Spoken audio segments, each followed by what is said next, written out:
our prospect says, oh, I couldn't do 3,500, I could do half that, and so he comes in a little bit lower than what you think. Do you Right. thank you very much? Absolutely. Oh.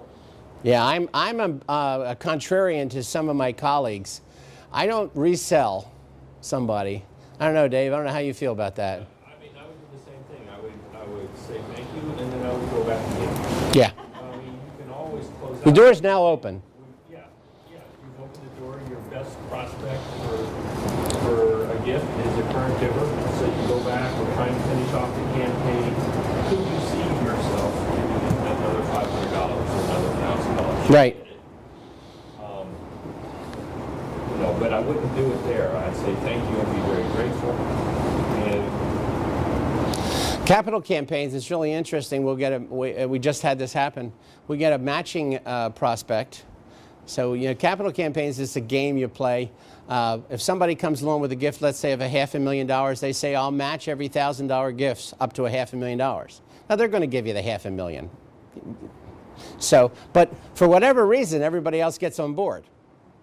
And they say, oh, well, I'll give my $5,000 because he's matching it. Now it's $10,000, right? The people that make matching gifts, that make the initial, they are the most likely people to increase that amount. Every single time it seems that we do that, and they start to see other people making their gifts, they'll say, let's make it $750. So we see that all the time, and sometimes even doubles or triples the amount they said that they would give as a matching gift. So it's very interesting the way people's psychology works. Now, I put this last line, they'll let you know what they can afford. This is particularly true if you're talking to a couple. There is, again, that same communication that goes back and forth, and they say, oh, we couldn't afford 35. We could afford 2,000, don't you think, dear? Absolutely. 2,000 would be wonderful. You know, and then again, my response is, thank you so much. Yes? what about, you got a donor who's given a lot of money every year? Yeah. You know they got a lot more? Yeah. How do you handle that one? You need to bring them in at a different level, a different place, and see if you can start to use them in some way. This is the way I would do it. There's many different ways, but I like to bring those people in and say, you know, John, you've been so incredibly generous to us, and you know, I know you're a general contractor, and I have some questions about what we're going to be doing with the place here, and I really like your expertise. So you start to let them be seen as being valued for something other than their cash. And then if you can get them involved in a specific fashion with the organization, oftentimes they start to feel more a part of you, and so then you can ask for a more appropriate gift the next time. That's one way. I bet you there's 50 ways, but that's one way that I've used. But I bet you there's 50 different ways. It's, again, when somebody is not giving you what they could and they're not giving it to someone else, let's say, that's because your relationship is not complete enough with them. Turning maybes into yes uses what the salespeople talk about commitment questions and understanding the reality of the giver. The people that are going to see you, if they are actually going to make that appointment with you, they do know that there is an ask somewhere in their future. See, they're not surprised that you're there to ask for money. Even the ones that feign surprise are not surprised that you're there to ask for money. So you need to be upbeat, enthusiastic. Remember Carrie Payne spending all those years, you know, not listening well enough, but, you know, spending time with this individual, knowing that sooner or later he believed this individual was going to make a gift.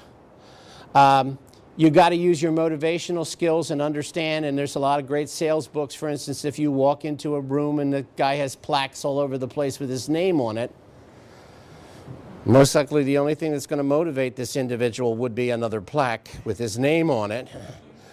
But on the other hand, you'll walk into a room and you'll see the pictures of somebody's boat everywhere. You know, so you got to spend a little time talking about boats, folks. Even though you know nothing about boats. Like me, I know nothing about sports, and yet I walked into somebody's room once that has all these sports memorabilia. I go, wow, look at that. Isn't that some? Tell me a little bit about that. And, you know, where'd you get that? That kind of stuff. And I'm, really? as if I knew what the heck he was talking about. You know, I tried not to be disingenuous, but at the same time show some interest. But that's warm-up stuff. Sooner or later, you've got to get to why you're there and the business of why you're there, which is why the 15-minute hour that we talked about in Bill's presentation, we'll talk about in the last presentation today, is particularly important. I know I promised you I was only going to be here for 15 minutes, and we could talk about this forever, but we really got to get back to why I'm here. So, you know, get to where it went, and once you get to that point, stay there. You commit the prospect means by stopping and asking a question as to whether or not the prospect is really with you. So John and Mary, I think you can see that there's a real need for a youth center on the north side. Wouldn't you say so? Now, if they say, I'm not sure why, then you do not have a good presentation going, folks. You've got to go back. You've got to redetermine exactly where you're going. If, on the other hand, they say yes, every time someone says yes, they are that much closer to saying yes to a gift. So the commitment question helps you by making sure you're doing a good job and you've got the prospect where you need the prospect to be. And it also allows the prospect to feel much easier in saying that three-letter word.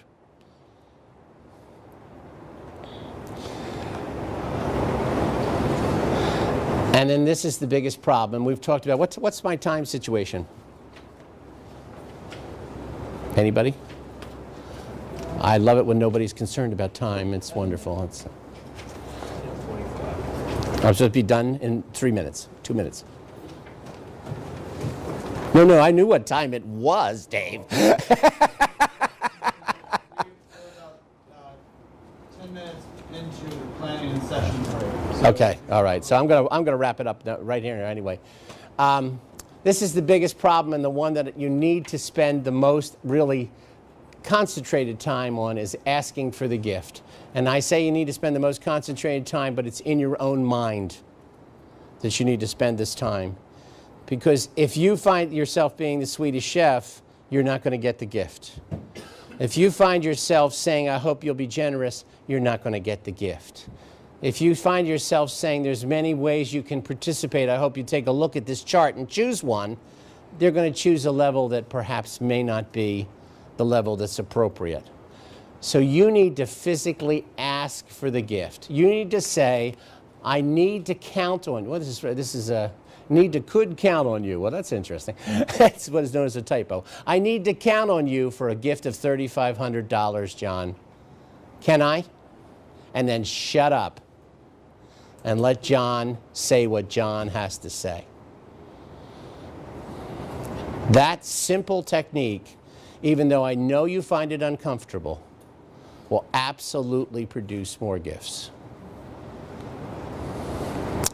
Okay, guys, we've been at this for a while. We need to get into the planning session. I hope there's some tips and techniques that you can use here.